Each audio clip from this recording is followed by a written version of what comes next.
All right, everybody. Hello. Welcome to this evening's IPE webinar session. My name is Emily Sprenger. I am an academic trainer for the Graduate Study Support Center, formerly known as the Center for Teaching and Learning. And we are very thrilled to be able to help support our School of Health Professions IPE webinars.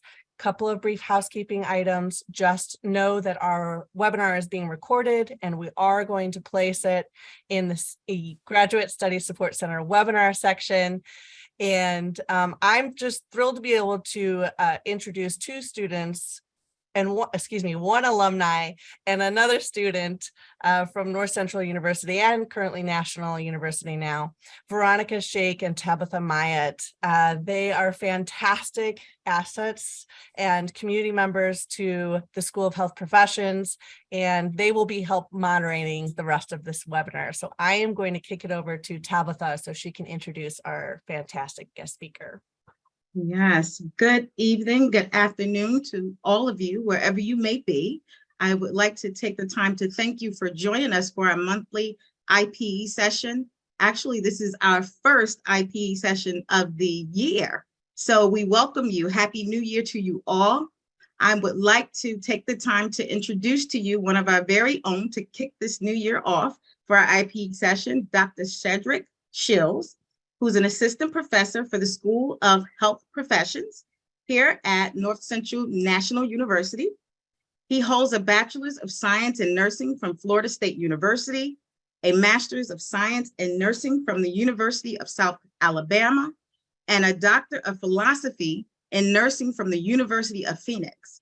Dr. Shills has over 23 years of experience in nursing. Yay! He has an extensive background in nursing education, leadership, family practice, and primary care. He is an experienced nurse educator and has expertise teaching and facilitating didactic and clinical courses for undergraduate and graduate students. Prior to joining North Central, now National University, he has a National Health Services Corps scholarship. He was a National Health Service Corps scholarship recipient and provided primary care to underserved communities, in addition to serving as a visiting and assistant professor at Capella University, Chamberlain University, and Colorado Technical University. Dr. Shills is a board certified family nurse practitioner with board certification from the American Nurses Credentialing Center. He holds an autonomous practice license in the state of Florida and is the owner of Mobile Practitioners Group, Inc., a home-based primary care company. Dr. Shills' research interest is in qualitative works, specifically dealing with culturally specific care and the care of underserved populations. He has held several leadership roles that include, but not limited to, coordinating nursing courses, curriculum development, and the development of nursing-specific leadership strategies. He is a member of Sigma Theta Tau International Honor Society of Nursing, Omega Psi Phi Fraternity Incorporated, and several other philanthropic and fraternal organizations that promote health, wellness, and community engagement. Welcome, Dr. Shills. There are a couple of things that I want to share with you this afternoon, this evening, before we get started. A couple of housekeeping items. I just want to let you know that throughout Dr. Shills' presentation, he's going to pretty much give us his presentation in segments because we're going to be talking about preventative care and wellness. So throughout the presentation, we ask that you submit your questions via the chat, raise your hand because we're going to have a stop or pause session throughout the presentation where you can ask questions by section throughout this preventative health presentation. We hope that you guys engage with us, ask your questions. I'm sure it's going to be well-rounded. He's coming to us with a lot of information that's going to help us. So I'm not going to keep rambling because we have an hour and we want to make sure we have time to engage with you and collaborate. Again, ask your questions through the chat. We do have an upcoming session next month that we want to bring your attention to. We have that posted on the chat, as well as we'll make a reminder at the end of the session here with you tonight. So again, thank you so much for joining us. Dr. Shills, I'm going to turn it over to you. Well, thank you, Tabitha, for that wonderful introduction. And of course, it's a pleasure for me to be here tonight with everyone for our kickoff webinar for our monthly IPE series at National University. I want to thank all of the wonderful staff and all of the wonderful students that help and prepare and make this webinar available to us, to our family, friends, and our university committee. So without further ado, today's webinar is going to be based on preventative health and wellness. With it being the new year, with everyone having, of course, New Year's resolutions related to weight loss, one to exercise now, one to get into better health, better fitness, setting new goals. I thought what not a great time than now than for us not to talk about preventative health at the beginning of the year to kick off everything, to get everybody going for 2023. So I want to say Happy New Year to everyone, and hopefully everyone is having a wonderful 2003. As I proceed in the presentation, we're going to talk about different topics, focus primarily on preventive care. We're going to talk about weight loss, exercise, immunizations, and some cancer screenings. As I go through each topic, I'm going to pause after each one to allow for a little Q&A if anybody has any questions about anything or need clarification about any of the recommendations. So as I go, I'll have Tabitha or Veronica assist with screening the questions, so it can kind of be an engaging discussion rather than just a teaching session. So as I proceed, I'm going to go off camera here. I'll come back on camera once we start the Q&A sessions in between topics. Okay.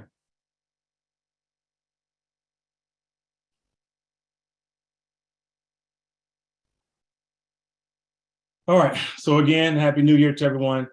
Today we want to get everybody amped and get everybody excited about a healthier 2023. I want to begin by explaining to everybody what preventative health care is. Preventative health care includes disease prevention and health promotion. There are three basic services that are included in preventative health care. And these services are immunizations, screening for early detection of disease and illness, and education and counseling. Now, the difference between preventative health care is that preventative health care is proactive rather than being reactive. And so the things that we'll be discussing today will be screenings for individuals who don't have a disease or who aren't symptomatic and the disease hasn't already been detected in their body. So this is more about screenings and wellness and doing things proactively rather than reactively.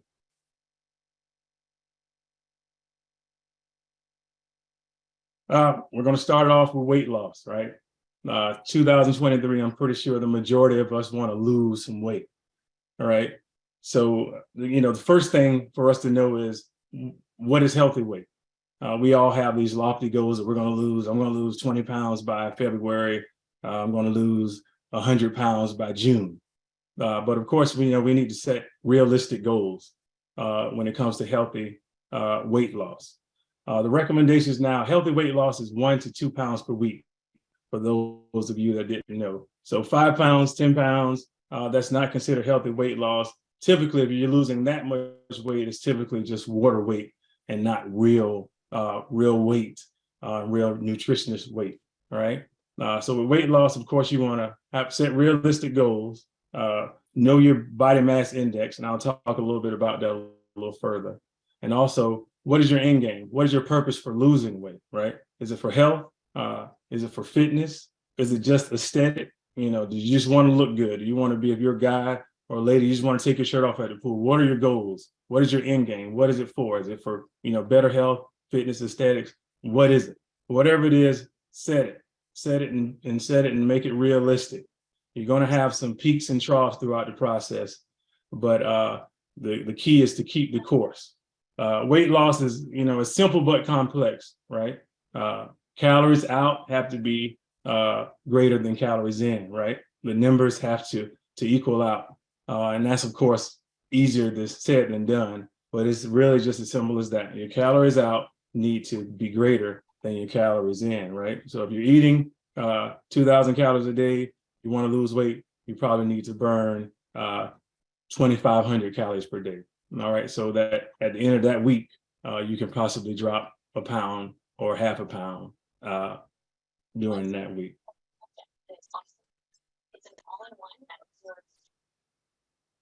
I mentioned in the previous slide about the body mass index. Now, the body mass index is just a rough estimate of the body's fat. It's really not a good indicator, especially in certain ethnic groups, certain individuals, athletes who have larger muscle mass, denser bones. Your older adults, the body mass index isn't really as accurate, but it's simple to do, and it's a good indicator of risk for certain diseases such as cardiovascular disease, diabetes, and some other metabolic diseases that are correlated to increases in weight. And this is your body mass index. You hear a lot about this in your healthcare practitioners' offices, I'm sure. Over my tenure seeing patients, this is a big stickler with a lot of my patients, especially when they get their clinical summary of their visit, and it has they're overweight or they're obese. I've gotten some of the nastiest looks from individuals leaving my office, and I label them as overweight or obese. And so this is how we come to that. Your BMI, how we calculate it, is your weight in kilograms divided by your height in meters squared, right? And that's how we come up with this number. And here at the bottom here, it tells you what determines whether you're overweight, underweight, normal weight, or obese, right? The more on the obese and overweight side you are, the more you're likely to be at risk for certain cardiovascular and certain metabolic diseases. But this doesn't, of course, include your stellar athletes, who are loaded with muscle and are super fit. So these are some of the basic things you need to know about weight loss, right? Make it realistic. Weight loss, you shouldn't lose no more than 1 to 2 pounds per week. All right. Set your goals that are attainable. Don't be discouraged.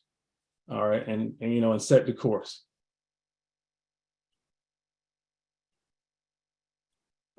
Weight loss, of course, won't come without exercise, right? Sustainable weight loss, you're going to have to include exercise in. All right, there's not going to be much weight loss unless there's exercise, right? And you must adopt exercise, of course, in your lifestyle. Exercise is it's definitely a lifestyle change. Most of us complain about not having enough time to exercise and this and that. But hey, there's 24 hours in a day. We have time. As long as your healthcare provider says you're okay to do whatever exercise it is that you can do, you have 24 hours in a day, you can put it in there, right? Instead of spending 30 minutes on Facebook or Instagram or YouTube, spend that 30 minutes exercising. And now when I say exercise, the recommendations are 30 minutes most days a week, which is 5 days a week at least. So total each week, you want to do at least 150 minutes of exercise, right? And 2 of those days should be weightlifting or resistance training. I know a lot of individuals are scared of weights and resistance training. A lot of women are scared, they don't want to get bulky. But studies have shown that increasing muscle actually increases your metabolism and increases weight loss and fat burn.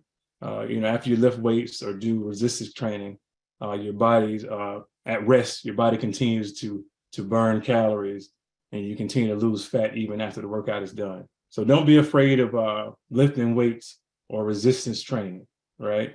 But of course, before you engage in any exercise regimen, always consult your healthcare practitioner and make sure that whatever it is you're trying to do will work for you, and that you're able to do it, and that you're fit enough for it.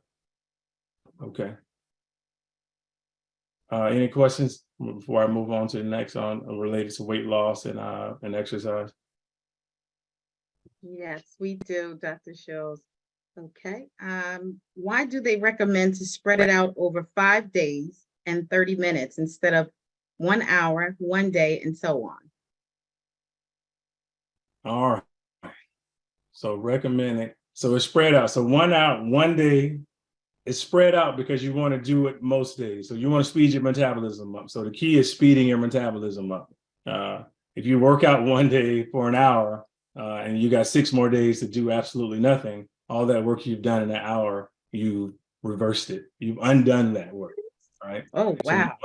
So you've undone that. So you want to do 30 minutes a day. And when I say exercising, it's not, if you're a landscaper, cutting yards and trimming trees, or you're a nurse walking around the unit at the hospital, doesn't constitute as exercise. When I say 30 minutes means 30 minutes of dedicated exercise in which you get your heart rate enough to sweat, right? So work does not substitute for a 30-minute dedicated session of exercise. Wow. All right. One for the books here. I learned something new every day. All right. So if BMI score isn't always a great indicator, how do we know what is the best weight / BMI for our bodies? So we wait, and what's the best indicator? So it all depends on your body type, right? It all depends on your ethnicity, your body type, how much muscle you have, how tall you are, how short you are. There are other tests, there are weight circumference tests you can do, some fat calibers, and some different things that you can use to determine how much weight you need to lose. But the BMI gets us close enough to where we know whether or not you're, without doing any very in-depth scientific measurements. And the BMI is close enough to get us where we need to know to let you know that you're overweight or obese. It's quick, it's easy, and it's simple. Most people can understand it, right? But you'll have to consult your healthcare practitioner, and they'll tell you, some of the more in-depth studies and more in-depth measurements you can take to determine what your true weight is. How much fat you have, how much muscle you have, what's your BMR, and things of that nature. It gets pretty complicated, but just for your regular office visits and just for general health, the BMI is a good starting point. Okay. So what are your views regarding intermittent fasting? I have family members that use this method to lose weight. All right. Intermittent fasting, I don't necessarily agree with intermittent fasting. It kind of tricks the body, and it gives us unrealistic results, and we're not disciplining our minds to continue the regimen that we should be doing. You have to exercise every day, and you have to eat right every day, right? At least most 5 days a week. Intermittent fasting, typically you're just losing water weight. So once the fast is over, you're going to go back and drink more water. If you're not eating for 3 days, you starve yourself. Your body's going to hold on to that fat, to that weight, to that water, and then those 3 days are over. You're going to engorge yourself. Then you have to train yourself, train your mind, train your body over time, because the body's a complicated machine. Just by starving yourself or fasting, the body will recognize what you're doing, and they'll hold on to that water, they'll hold on to that weight. So you really got to get the body going most days of the week, so it can't figure out what it is you're trying to do to lose that weight. Okay. So what role does water play in weight loss? So I think, I hear as well, 64 ounces or more. Some people carry around gallons of water. Right. So it all now water is kind of tricky. You need water to flush the system out, right? So 64 ounces, we recommend 64 ounces, but the true indicator whether or not you had water or not is your urine. When you start to urinate, if your urine's clear, then you've had enough water. If it's yellow, it's strong, then you need more water. You need water to lose weight. You see a lot of the big guys in the gym carrying around gallons of water. They carry them around for different reasons. A lot of them use a lot of supplements, and so they need to flush that stuff out of the system. And of course, when you're working out too, you want to use your water so you can flush all the toxins out. But water, 64 is a good barometer, but the most important barometer is check your urine. If your urine's clear, then you drink enough water. Awesome. All right, we have another. What are your views on adopting a low-carb diet? All right, low carb diets are good. Low carb diets are good, especially for weight loss. The body converts everything we eat into sugars, and carbohydrates is just like eating cotton candy, right? So you eat a loaf of bread, or you eat some bread at Outback Steakhouse. You may as well go and eat a Snickers bar. Uh, so low carb diets, you can't take all the carbohydrates out because your body needs that quick energy, especially if you exercise. You need that quick energy for your body to use during exercise. So you can decrease the carbohydrates, increase the lean meats, and increase the vegetables and the fruit. Low carb diets are good, but you can't be on those for too long because you're gonna need some carbohydrates. All right, let's see here. One other question. It's a fad going on with this Ozempic, this diabetic medication people are tapping into to lose weight. Is this TikTok feature and all this other, I'm thinking about tinkering with that myself, maybe to give me a good jump start. What is your view on that? Ozempic, no, unless you're diabetic and you need Ozempic to control your blood sugars, no on Ozempic. Get out there and get these 30 minutes in a day, start eating right, drinking more water, and get it the right way. If you figure this out and really make managing your diet and exercise a real portion of your life, it'll work for you. The weight loss will be sustainable, and you won't gain the weight back. A lot of these quick fixes aren't good. If you're morbidly obese, sometimes we may give you a quick fix for a couple months to get you jump started, but then we want to get you back on this 30 minutes a day appropriate diet type system. So it all depends. I'm not a big stickler into the fad diet. Awesome. How is adequate sleep? I think we'll give you this one, then we'll go on. How is adequate sleep a factor for weight loss?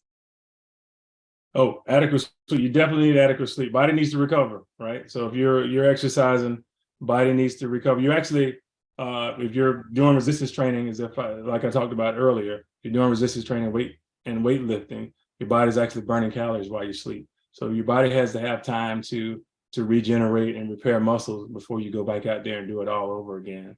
You need sleep. You end up injuring yourself if you don't get enough sleep and you don't get enough rest. So you definitely need sleep. Sleep is important. At least try to get 6 to 8 hours of sleep a night. Good sleep. Turn the TVs off. Turn the cell phones off, and get you a good 6 to 8 hours of sleep at night. Awesome. Well, we have a few other questions in, but I know for sake of time, we want to get through the presentation. Right. So guys, we'll definitely come back to your questions for Dr. Shields, okay? That's a lot of good questions, guys. I want to move on so I can get through some of these others. And then as we proceed, if I get to the end, we can go back and answer some of those other ones that you guys have.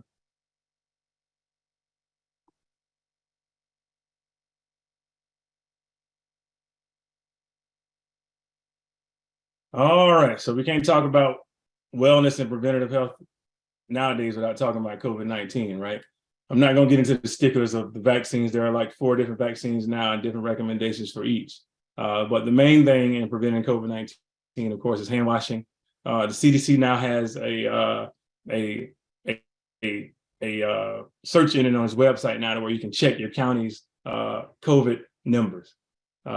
So you want to track your community trends, right? So if you, if your communities have an uptick in COVID, you need to start putting your mask on, start social distancing a little more, and start avoiding crowds and whatnot. So check that out on the CDC website. It's the CDC COVID-19 county check. You can put your county in there and it'll tell you what the COVID numbers are in your county. Also, of course, to avoid COVID-19, do outside activities, right? Keep your home well ventilated. Open your windows, open some doors, and get good air circulating through the home.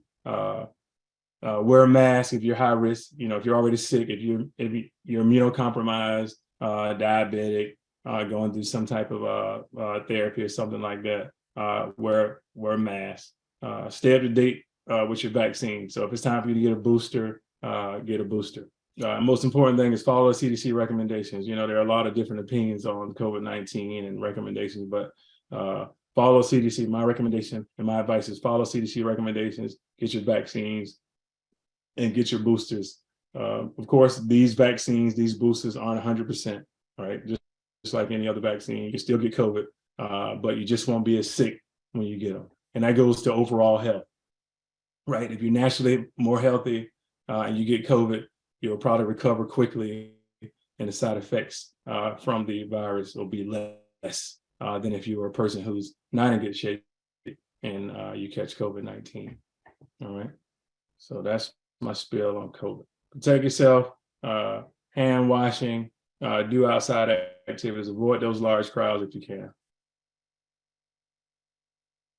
All right, I'm gonna talk about some vaccines, adult vaccines. Naturally, all of us already got our kid vaccines, the MMR, all that stuff. So I got an adult audience here. So we're gonna talk about the most common vaccines for adults that I typically get a lot of questions about. Your flu vaccine, that's recommended. If you're 19 years and older, you need to get a flu vaccine annually. Flu vaccine usually comes out typically in the fall. Early fall flu vaccines comes out. You don't even have to go to your healthcare provider's office anymore. Now you can go to your local pharmacy and they give them out now. So we've made it more easy for individuals to access the vaccine. So, and of course, this is the decreased excuses. You know, oh, I didn't get a doctor that could get my flu vaccine. Now you can go to the pharmacy and get it. Pharmacy, your Publix, your grocery store, different places like that. So flu vaccine, you should get that annually. All adults ages 19 and up, annual flu vaccine. All right. Pneumonia vaccine. I get a lot of questions about that. Pneumonia vaccine is not due until you're 65. So you're 65 and older, you get your pneumonia vaccine. That's a one-time deal. Unless you get the PCV15, then you'll have to get another dose at least a year after the first dose. But typically, we use the other pneumonia vaccine. So that's a one-time deal after 65. So pneumonia, if you're not 65 yet, don't worry about that. Shingles vaccine has been very popular over the past, has gotten very popular over the past 5 to 8 years. We've been seeing an uptick in shingles in our older adults. And shingles, of course, if most of us, if you were born prior to the 80s, you probably had chicken pox and things of that nature. So chicken pox is what causes shingles. Shingles comes back out. Chicken pox makes us at risk for shingles. And so that's the chickenpox virus still in our body that comes out of shingles.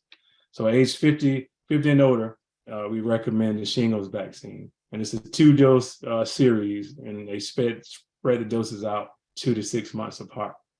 Also, the HPV vaccine, that was kind of controversial about 10 to 15 years ago when they first came out with that. So all persons through the age of 26-year-old should be getting, both men and women should be getting the HPV vaccine. They found out that most of us already live with HPV, and HPV, certain types of HPV is what causes cervical cancer in women. And what was happening was a lot of the men, we were carrying the HPV vaccine and not knowing it, and then passing it on to the women, and it was causing them cervical cancer. So that's how the HPV vaccine came to be.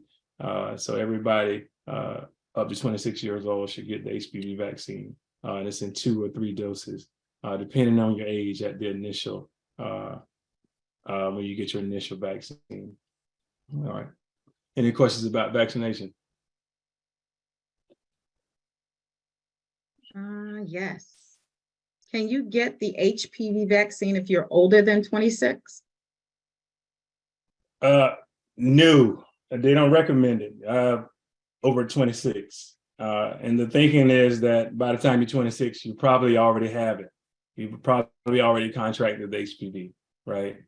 So that's why we really start giving it to the teenagers. When you're old enough really to start having sex is when you should start getting HPV vaccine. But by the time you're over 26, most adults have had sex. Most probably already contracted HPV virus. And so that's why they don't recommend it over age 26. So if you had chicken pox, do you still take the shingles vaccine? Correct. So what happens is, so when you got chicken pox a long time ago, the virus never really left your body. It lives in your cerebral spinal fluid. And so as you get older, you might get sick, get immunocompromised, and then the virus comes back out as shingles. Wow. So that's what shingles. Okay, so our next question kind of ties into is, so what is the importance of getting this vaccine? I think you just spoke to that, but is there anything that you want to elaborate on?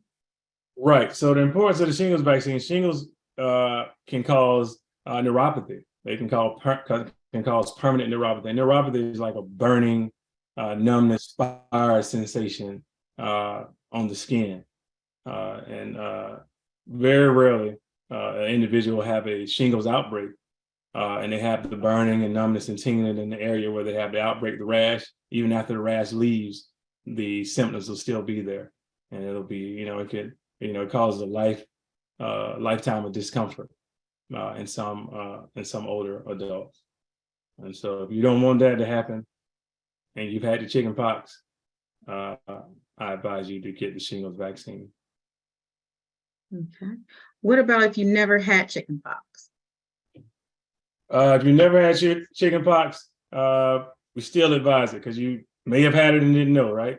So get it. All right. So you may just not have had the symptoms. You may have not had the papules and the lesions. You may have had a light outbreak and you didn't recognize it, right? So it's still recommended at age 50 and older. But you don't want to get. I've had some patients, some older adults, and they really suffered from having shingles. And shingles it can get really bad and real ugly if you're very immunocompromised. It can cause some damage. Wow.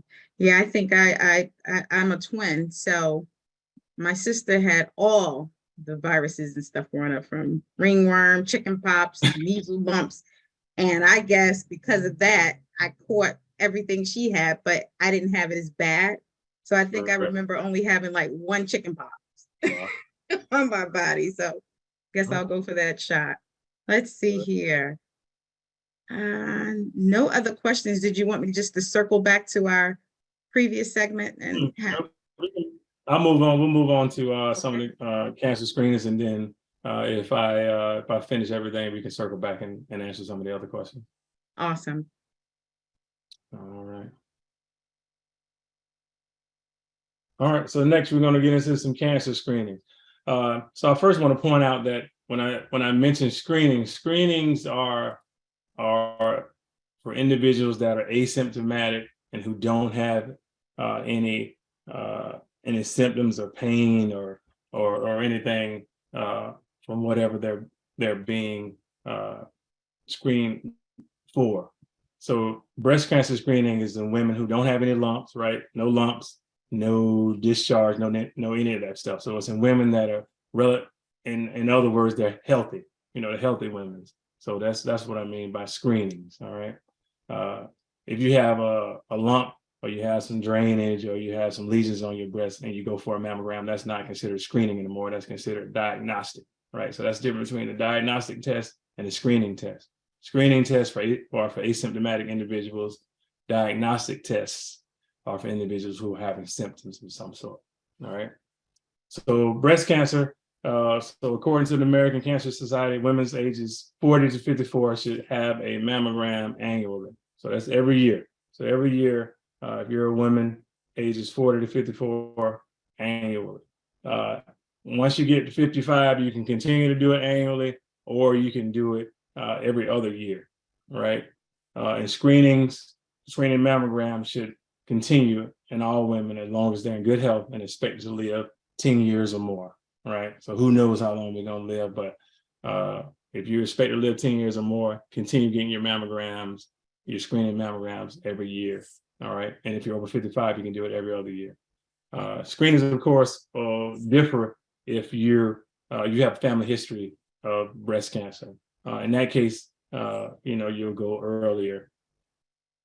You'll go typically around the same age as whoever your family member had the cancer or whatnot. So if you had a mom or aunt who had breast cancer at 35, you'll probably start getting your screenings in your 30s, right? So breast cancer screenings 40 to 54 annually, 55 and up, you can do biannually. Okay, all right.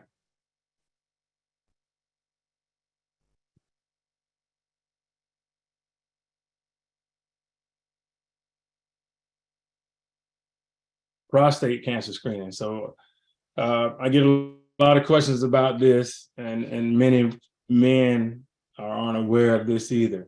But the old school PSA screenings aren't recommended anymore. The research has found that the risks outweigh the benefits of doing PSAs testing and the DREs. So the recommendation now, according to the United States Preventive Task Force, is that men ages 55 to 69 consult their healthcare practitioner on whether or not they should be screened. I, of course, recommend men who are high risk, such as African American men or men who have family members or close relatives with prostate cancer to start. I recommend that they get screening starting in the 40s, 45 PSA screening. But the main precursor for the recommendations is that they were getting a lot of elevated PSAs, and men were getting all of these tests and biopsies done, and it wasn't cancerous, right? Prostate cancer is a low, slow-growing cancer, and typically most men die of old age before they die of the cancer. And so the recommendation for prostate cancer screening via your PSA blood test should be made by the individual and their healthcare practitioner. All right. If you're over 70 years and older, they recommend against PSA-based screenings, right?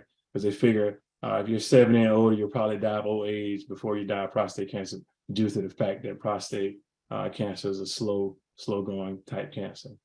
But if you have a family history and you're high risk for prostate cancer or breast cancer, you definitely want to start your screenings at an earlier age than the recommendations. So always consult your healthcare practitioner and let them know, of your family history of these types of cancers. All right. Any questions on breast cancer and prostate cancer screenings? Yes, we do. Do men get breast cancer? Should we do a screening? All right. Men can get breast cancer, although it's rare, but currently there are no recommendations for screening for breast cancer in men. So if you're a man and you have some discomfort there, some lumps or bumps, seek the advice of your healthcare practitioner. But at that time, again, that won't be a screening, right? That would be something diagnostic because you got a problem at that time. But there are no recommendations for asymptomatic men to do any type of breast cancer screening. Why is it that at 55, you have the option to do it annually or every other year? Is it because your risk decreased? Correct. We're talking about breast cancer screening? Mm-hmm. Correct. So depending on your previous mammograms, exactly, your risk decrease. Your risk decrease as you get older, research has found, and then your chances of dying from breast cancer decrease also as you get older, because again, we consider you may possibly die from old age versus the cancer and all of the discomfort that'll come with all the testing. Wow. So why is a mammogram still a gold standard, and why hasn't technology evolved and developed equipment with less radiation? Now, that I can't answer.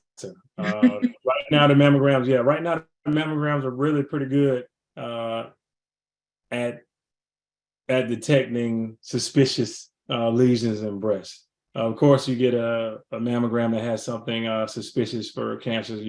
They'll then follow up with a biopsy, and really the only true way of determining any type of cancer is a biopsy. That's the gold standard for determining whether or not it's cancer. The mammogram is just a screening, right? It's just a screening, but they're still working on some new advances in technology to your blood testing, your BRCA testing, and some genetic screenings that you can do with blood to help detect, for cancer. But right now, the mammograms, if women are going, like they should annually or biannually, it's doing pretty well at picking up cancer in women. Awesome. So what is the most effective prostate exam? Right now, well, screenings, none of them have, research has found that none of them are really that specific to prostate cancer. So there's really, at this point, the PSA is it if your healthcare practitioner thinks you need to do it. The DRE is something totally different. The digital rectal exam, that's something totally different. And that we usually don't do that anyway unless there's a elevated PSA. So the DRE is a little different. But right now, we don't really have a gold standard. Research and science hasn't really come up with a gold standard now for prostate cancer detection in men. But there's one thing for sure: the African American men should definitely talk to their practitioners or their doctors about screening. And PSA right now is the only thing we got. Okay. So there's a lot of discussion surrounding prostate cancer, but none on testicular cancer. Should conversations around that disease start at the age of 15 in young boys? Testicular cancer, the numbers aren't there yet, so they don't have any recommendations. When you do your physical exams in your younger boys, your younger men, your younger athletes, we use the screen for testicular cancer. Also, when you see a healthcare practitioner on your annual visits, if they deem that necessary, they can screen you for testicular cancer at that time as well. But right now, there aren't any recommendations right now for men to screen for testicular cancer. It's not as prominent as prostate cancer is in certain men. Is it important for women to request a neck shield to avoid radiation when doing the mammogram? No, the radiation is really not a problem. I think that's a misnomer with the radiation exposure. Although we do get, women do get exposed to radiation during mammograms, they haven't identified any significant risk that proves that the radiation during mammograms is causing any untoward problems. So I wouldn't be concerned about the radiation. Okay. Do you recommend a mammogram for stage 4 breast cancer? No. So by the time you're at stage 4, we already know you have cancer, so you don't need a mammogram, right? So mammogram is a screening test. So you're past that point. If you got stage 4 cancer, then you have to seek the advice and the treatment of a oncologist for that. But the mammogram is screening. It's screening for undetected cancer, asymptomatic, undetected cancer that we would have not otherwise known was there because the woman is asymptomatic. But if you got stage 4 cancer, it's a whole nother ball game. You should be talking to an oncologist at that time. All right, I'm gonna move on for the sake of time. I think we got 15 minutes.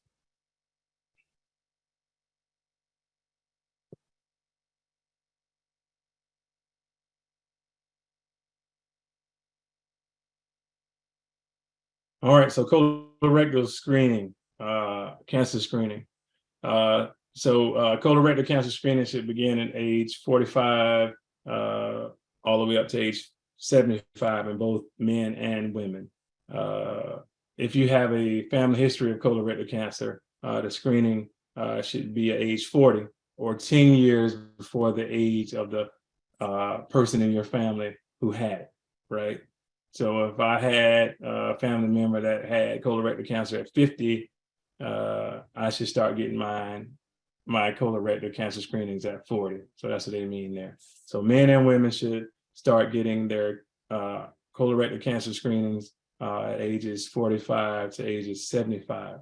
Some of the screening tests, if you're going to your practitioner or physician regularly, they should be giving you these they call them fecal occult blood tests, stool cards, where you put a bit of stool on there, and test the stool for blood. If the blood is there, then we go into some more complex, testing to determine your risk for colorectal cancer. But I got listed here some other tests. You can do a CT with colography. We don't really use that often. A flexible sigmoidoscopy, you do that every 5 years. But the big thing everybody knows about is a colonoscopy screening. That's every 10 years. If you hadn't had your colonoscopy and you're over 45, I highly advise you to go and get that done, especially if you're in high risk ethnic groups, such as if you're African American or in some other ethnic groups. I highly recommend that you get your colon cancer screenings. Go and get your colonoscopy, or at the very least, do the fecal occult blood test.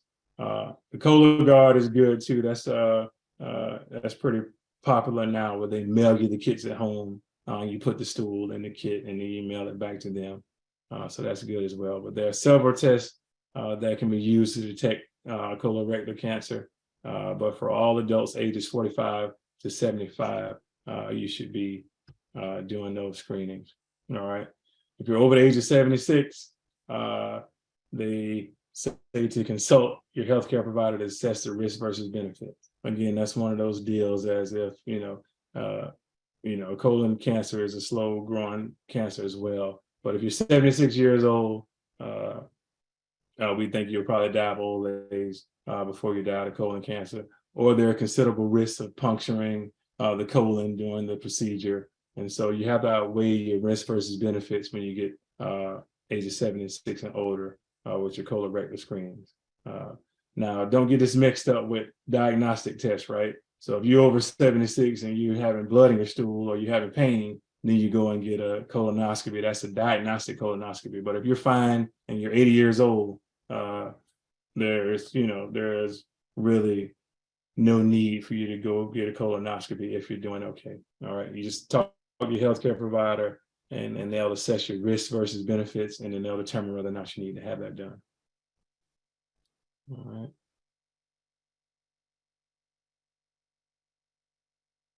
Cervical cancer screening, right? So women ages 25 to 65 with a cervix should be having colorectal screenings. If your practitioner is doing HPV testing, they should be done every 5 years. And the National Cancer Institute recommends the HPV testing every 5 years. If you're doing HPV and the Pap co-test, is every 5 years. And if you're just doing the Pap test, it's every 3 years. Women over 65 and older, they can stop cervical cancer screenings if their prior cervical cancer screening tests were normal. So you can stop. So if your previous PAP or HPV or co-PAP test was negative after 65, you don't need to have any more colorectal screenings. All right. Now, again, if you're a woman who had a hysterectomy, you don't have a cervix, then there's no need for you to get colorectal cancer screening, right? Because the cervix isn't there. I'm sorry, not colorectal, but cervical cancer screening, because the cervix isn't there. So if you had a hysterectomy, no need for a PAP or HPV test because the cervix isn't there. And now that doesn't mean your healthcare practitioner is not going to go down there and do pelvic exams, because we're looking for something different then, right? So you go in. So I've had some women say, well, I go in and I get a pap smear every year. No, you're not getting a pap smear every year. They're doing a pelvic exam. They're doing some other testing and some other screenings at that time. They're not actually screening for cervical cancer at that time. All right. So the recommendation is 25 to 65 every 5 years if you're doing HPV testing. And like I talked about before with the HPV vaccination, there are certain types of HPV that cause cervical cancer. And so that prompted the vaccination. And that's why they recommend the preferred test is the HPV test every 5 years versus just the PAP test alone every 3 years. Okay.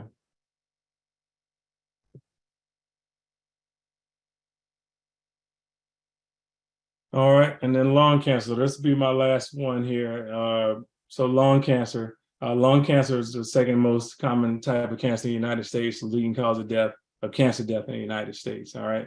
Of course, cigarette smoking, we all know that cigarette smoking is the #1 cause of lung cancer. And of course, lung cancer is caused by environmental allergens pipe smoke and cigar smoke and all of that stuff.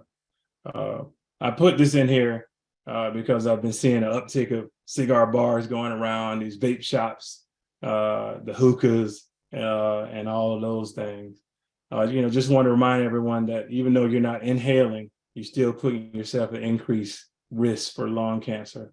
So if you're going to do those things, I know they're novel, they're cool now, but of course, do those things in moderation. So you can get cancer from cigar smoke, but cigarettes, of course, is the leading cause. All right. If you want to quit smoking, if you're a current smoker and want to quit smoking, 1-800-QUIT NOW. It's still available, and the CDC has a bunch of resources to help individuals who are addicted to nicotine to stop. They even got some free medicine. They have free nicotine gum and free nicotine patches. A lot of different things you can do nowadays to help you stop smoking.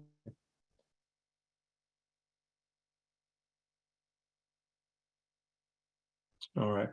Lung cancer screening is typically not done, but since we're talking about screenings, you can do an annual screening if you're an individual who's been smoking for several years.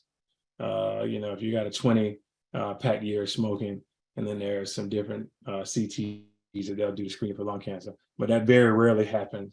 But since I was on my soapbox about cigar smoking, I kind of threw that in there. All right. And so just to wrap things up, encourage others to see the healthcare provider for screening, right? Attend healthcare provider visits with family and friends. We all have those older family members, or those of us who've taken care of our older parents or grandparents.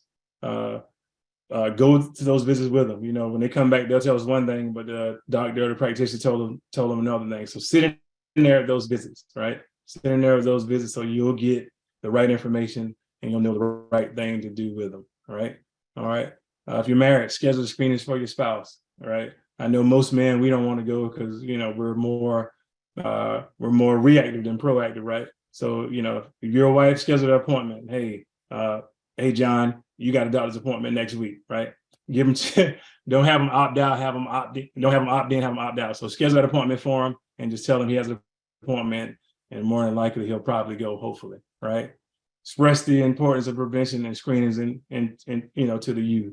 Of course, your HPV vaccines, all of your well child vaccines and all that stuff. Make sure those things are getting done in your kids and in your community, right?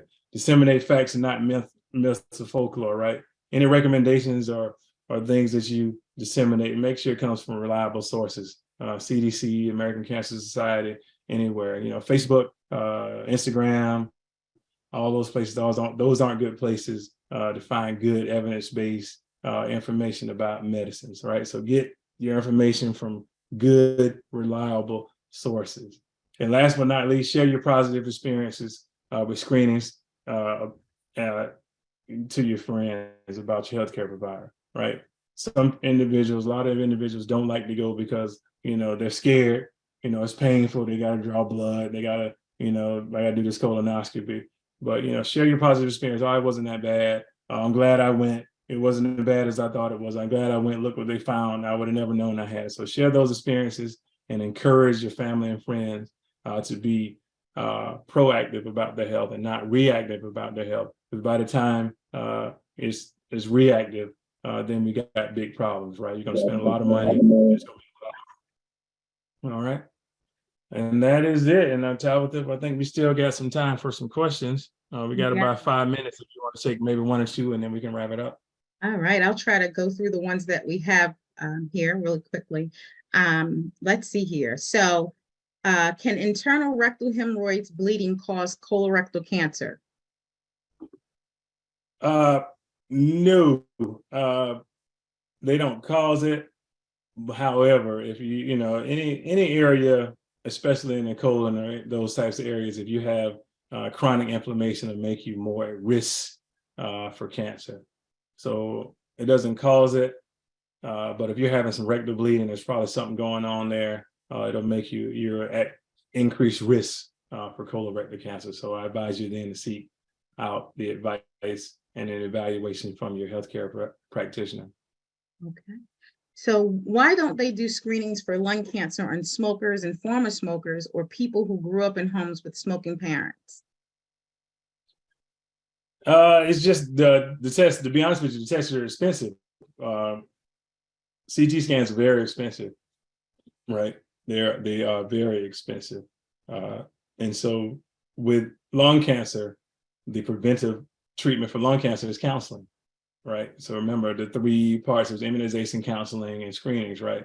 And so the primary mode of prevention of lung cancer is counseling, right? Me telling you not to smoke.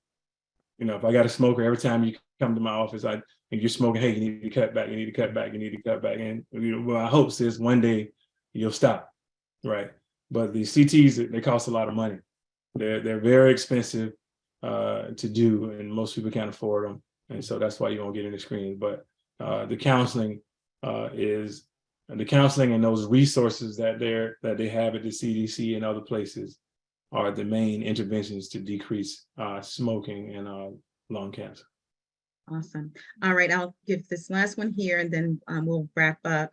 I've received 2 doses of the vaccine for COVID. Should I get the booster if I'm at high risk? Now, if you're high risk, you definitely need to consult your healthcare practitioner, right? Because I don't know what particular disease you're talking about and why you're high risk. So if you're high risk, always consult your primary care provider before you take the vaccine, right? So I can't make any recommendation on that. But yeah, if you're high risk, before you get the booster, consult your primary care practitioner because they're more familiar with your case and they can direct you better than I can. Awesome. All right. Thank you so much, Dr. Shields, for this wonderful presentation. Very informative. And thank you all for joining us today for this informative session. Let's keep this conversation going. I know we have the comments, and we ask that you guys drop by and shoot some questions related to preventative healthcare and screenings within the comments. And Dr. Shields, we're going to tag you for helping us keep those questions answered and provide some resources for us so we can be better at being proactive to prevent any diseases, hopefully, in our healthcare and support family members and friends throughout the community. Without further ado, I want to just remind you guys that we have our next session next month. We have Oak Street Health presentation coming to us on February 23rd, 4 p.m. specific time. Brianna Claire is going to speak to us on population health. So we ask that you guys govern yourselves to the announcements on your portals at National University or Central University, and also in the Commons. Register, attend the webinars, and come on out for your monthly IPE sessions to receive some very informative information. We thank you all. Again, any questions that you did not receive responses to, please drop them in the comments. This webinar will be recorded and posted. We ask that you take the time to review it again. And if you have additional questions for Dr. Shields, reach out. Thank you everyone so much for your time. We look forward to seeing you next month. Take care.